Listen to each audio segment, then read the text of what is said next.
بسم اللہ الرحمن الرحیم۔ صحیح بخاری حدیث نمبر 22۔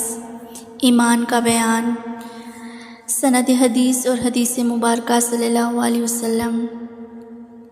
ہم سے اسماعیل نے یہ حدیث بیان کی، وہ کہتے ہیں ان سے مالک نے، وہ عمرو بن یحییٰ المازنی سے نقل کرتے ہیں، وہ اپنے باپ سے روایت کرتے ہیں، اور وہ ابو سعید خدری رضی اللہ تعالیٰ عنہ اور وہ نبی اکرم صلی اللہ علیہ وسلم سے نقل کرتے ہیں کہ آپ صلی اللہ علیہ وسلم نے فرمایا، جب جنتی جنت میں اور دوزخی دوزخ میں داخل ہو جائیں گے، اللہ پاک فرمائے گا، جس کے دل میں رائی کے دانے کے برابر بھی ایمان ہو، اس کو بھی دوزخ سے نکال لو۔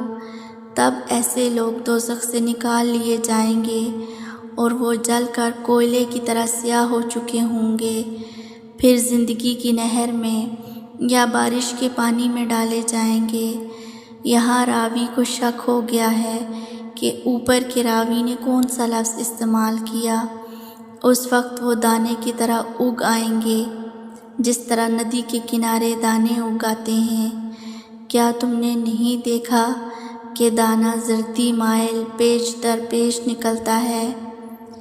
وہیب نے کہا کہ ہم سے عمرو نے حیا کی بجائے حیات اور خردل من ایمان کے بجائے خردل من خیر کا لفظ بیان کیا۔